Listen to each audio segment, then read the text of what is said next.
अरे भाई अगर एसडीएम न बनते ज्योति मौर्य तो काहे पति के त्यागते। जब वो पढ़ाए लिखाए सारी मेहनत की है, हाँ 10 में शादी भाई अब 15 में एसडीएम बनी तब त्याग पद देती यहाँ है, पहले काहे नहीं दिए। समाज के और हिसाब से गलत है बहुत, इसमें बहुत असर पड़ेगा। कजनी कजनी ऐसे ऐसे बात आएंगे सामने। हाँ आप पढ़ाई लिखाई मतलब थोड़ी है कि अपने पति को त्याग दे। ज्योति मौर्य के बोलते हैं कि वो एसडीएम बनने के बाद उसकी मर्जी, चाहे जो वो करे। अगर उसकी मर्जी है तो वो पहले शादी करती, एसडीएम बनकर करती। उसके घर वाले यही ऑप्शन दे रहे हैं कि एसडीएम बन गई हो, उसका मर्जी जो कह रहे, जब वही उसका मर्जी था तो शादी एसडीएम बनने के बाद शादी क्यों नहीं की। वो पढ़ लिख के इस लायक बन गई हैं, उनको इस लायक वो ओहदा पे अगला इंसान किया, आलोक मौर्य ने किया, तो इसका नतीजा ये निकला वो कहीं गुलछर्रे उड़ाए दूसरे के साथ। जो राजनीतिक मुद्दे होते हैं इन सभी को चर्चा है खासकर पान की दुकान पे या समोसे की दुकान पे होती है। साथ ही इस समय एक जो राष्ट्र लेवल पर चर्चा हो रही है एसडीएम ज्योति मौर्य और आलोक मौर्य को लेकर के। ऐसे ही तमाम न जाने जब से ज्योति मौर्य और आलोक मौर्य की कहानी आई तब से पूरे भारत में कहीं न कहीं से उससे मिला जुला मुद्दा आ रहा है। अब मैं एक नाश्ते की दुकान पे हूँ और आपको यहाँ पे कुछ लोग बैठे हुए हैं, बुजुर्ग लोग हैं, युवा लोग हैं, इनसे जानने की कोशिश करेंगे कि इन लोगों का जो एसडीएम ज्योति मौर्य और आलोक मौर्य पर क्या है इनके विचार। सबसे पहले एक युवक है, इनसे जानने की कोशिश करेंगे कि जो एसडीएम साहिबा हैं ज्योति मौर्य हैं और आलोक मौर्य हैं उनके बारे में आप क्या सोचते हैं और क्या कहना है। सबसे पहले हम ये कहेंगे जो ज्योति मौर्य के बोलते हैं कि वो एसडीएम बनने के बाद उसकी मर्जी, चाहे जो वो करे। अगर उसकी मर्जी है तो वो पहले शादी करती, एसडीएम बनकर करती। उसके घर वाले यही ऑप्शन दे रहे हैं कि एसडीएम बन गई हो, उसका मर्जी जो कह रहे, जब वही उसका मर्जी था तो शादी एसडीएम बनने के बाद शादी क्यों नहीं की। नहीं, जिस प्रकार से अपने यहाँ भारत में कहा भी जाता है कि अगर व्यक्ति यही अगर उल्टा होता, आलोक मौर्य एसडीएम बनता और ज्योति मौर्य को छोड़ देता तब इतना ज़्यादा हाव हल्ला नहीं होता, इतना ज़्यादा वायरल नहीं होता। फिर अब वही चीज़ लड़कियों ने किया तो क्यों इतना ज़्यादा हाव हल्ला हो रहा है। कैसे लड़कियां ने कैसे आलोक मौर्य छोड़ देता। एक एसडीएम लेडीज बन जाएगी, वो परिवार नहीं चला पाएगी। अगर वही एक एसडीएम जेम्स बन जाएगा वो परिवार अच्छे से चला लेगा। एक पढ़ी लिखी लड़की अपने हस्बैंड को नहीं रख सकती और एक पढ़ा लिखा हुआ लड़का अपने बीवी को अच्छे तरीके से रखेगा।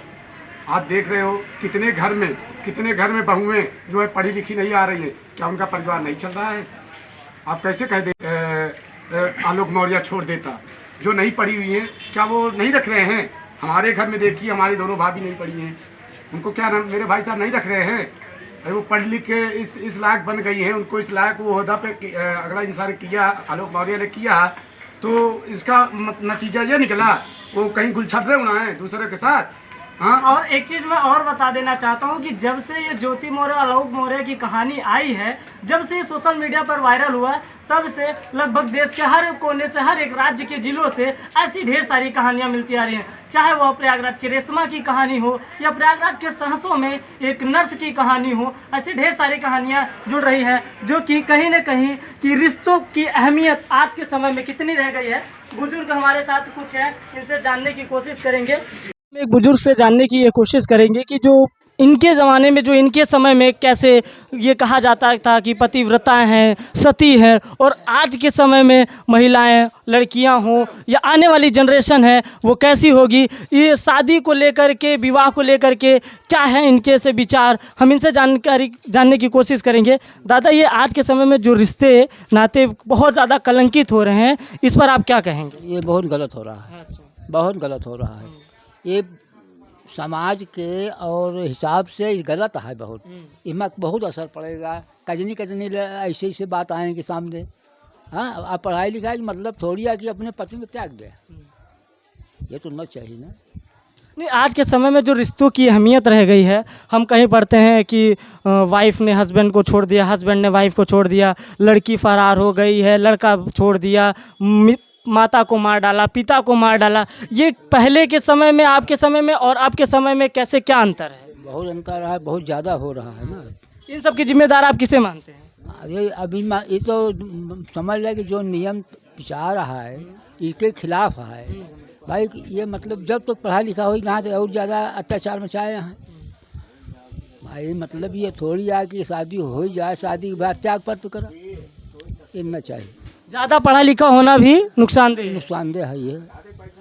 अरे भाई अगर एसडीएम न बनते ज्योति मौर्य तो काहे पति के त्यागते?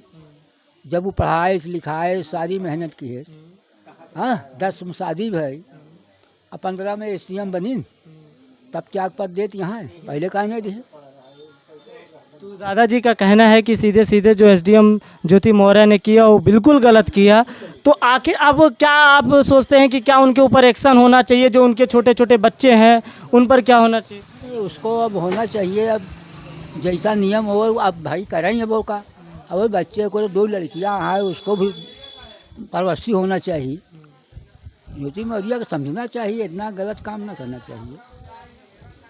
साथियों अब हम आपको कहीं और किसी और जगह ले चल के दिखाएंगे कि लोगों का ज्योति मौर्य और आलोक मौर्य पर क्या कहना है, उनका क्या स्टैंड है। और सबसे बड़ा सवाल यही है कि आज के समय में रिश्तों की अहमियत कितनी रह गई है। आज के मायने में हमारे इतना ज़्यादा जब हम आधुनिक जीवन में घुस रहे हैं, जहाँ इतनी ज़्यादा टेक्नोलॉजी है, एजुकेशन का लेवल जो ऊपर हो रहा है, उस पर हम अपने रिश्तों को कितनी अहमियत दे रहे हैं। कैमरामैन सुनील के साथ मैं रवि।